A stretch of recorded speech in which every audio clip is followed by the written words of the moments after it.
From Washington, I'm Christopher Cruz. Funerals were held Monday for 2 of the children killed in a shooting at an elementary school in the northeastern United States on Friday. 2 6-year-old boys were buried. More funerals are planned for later this week. 20 young children and 6 adults were killed in the attack. Officials say the attacker, 20-year-old Adam Lanza, shot himself at the school also. They say he had shot and killed his mother earlier, Friday morning.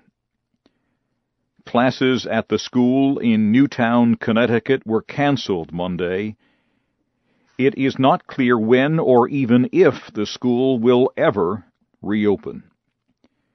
Extra security measures were in place at other schools in the state Monday.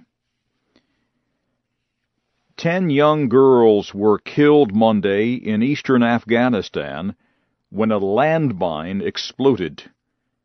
The girls were gathering wood for a fire in Nangarhar province when the mine exploded. Many of the explosive devices, which were buried years ago, remain hidden in the ground. But the area where the bomb exploded is near Pakistan, and Taliban militants are active there. The militants could have placed the landmine in the ground recently. American General John Allen, the commander of American forces in Afghanistan, says the country has become one of the most heavily mined on Earth. Also on Monday, the Taliban claimed responsibility for an explosion by a suicide bomber in Kabul that killed 2 Afghan workers. At least 12 other people were wounded in the explosion. Officials in Iraq say at least 26 people were killed in bombings and shootings across the country Monday. About half of the attacks were in areas where tensions between the central government and Kurdish groups have risen because of territorial disputes. In the deadliest incident, a car bomb killed 7 people in a village near the northern city of Mosul. There were no immediate claims of responsibility for the attacks, but the provincial governor of Kirkuk told VOA that officials suspect Al-Qaeda. Kirkuk is part of an ethnically mixed area that is rich with oil. Ethnic Kurds want to make it part of a Kurdish self-governing area. Officials in northwest Pakistan say a bomb has killed at least 16 people and wounded more than 40 others. Officials say the bomb exploded near government offices in the town of Jamrud, part of the Khyber tribal district. No one has claimed responsibility for the attack. Also on Monday, Pakistani officials said gunmen killed a government spokesman and 2 police officers in the southwestern province of Baluchistan. The spokesman was a Shiite Muslim. In the past year, there have been numerous attacks against Shiites by Sunni Muslim extremists in Baluchistan. You are listening to the news in VOA Special English from Washington. Egypt's Prosecutor General Talat Abdullah has resigned. Mr. Abdullah was named to the position just last month.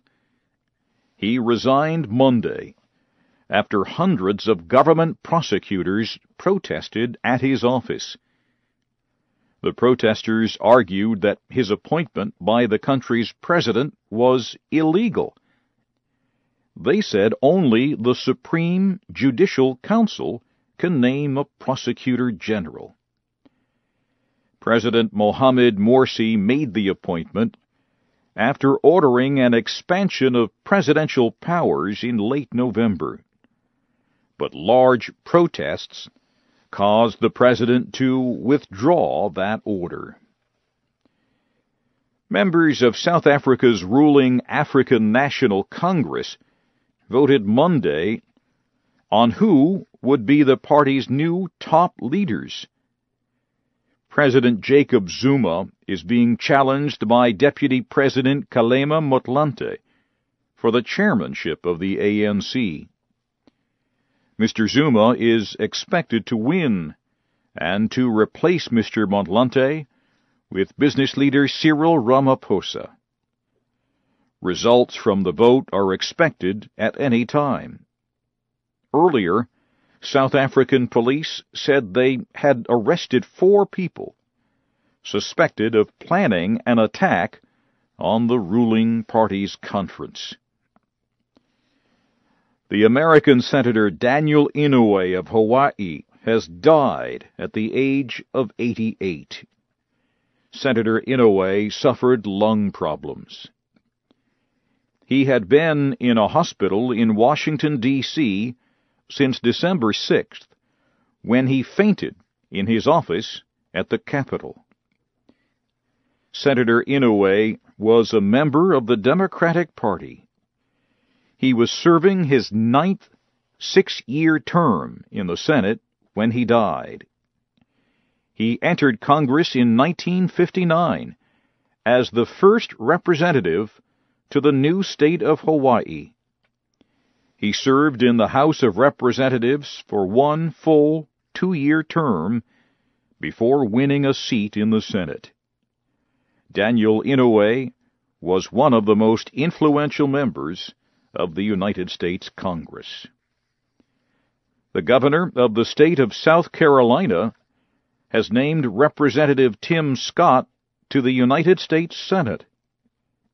Mr. Scott will serve the rest of South Carolina Senator Jim DeMint's term. Mr. DeMint resigned recently. Mr. Scott will take his place until 2014, when the seat will open for election again. Mr. Scott will become the only African American in the 100-member Senate. He will also be the first black senator to represent a southern state in 130 years. And finally at this hour, President Obama and his political opponents in Congress may be moving closer to reaching an agreement on the budget. Officials say the leader of the Republican-controlled House of Representatives, Speaker John Boehner, met again with the president at the White House. For the first time, Mr. Boehner said he would agree to tax increases for people who have income of more than $1 million a year. Republicans have, until now, opposed any tax increases on the rich. The two sides have still not reached an agreement on spending cuts, however. Republicans are calling for deep spending cuts in popular government health programs for older people and the poor, and in retirement payments for older Americans.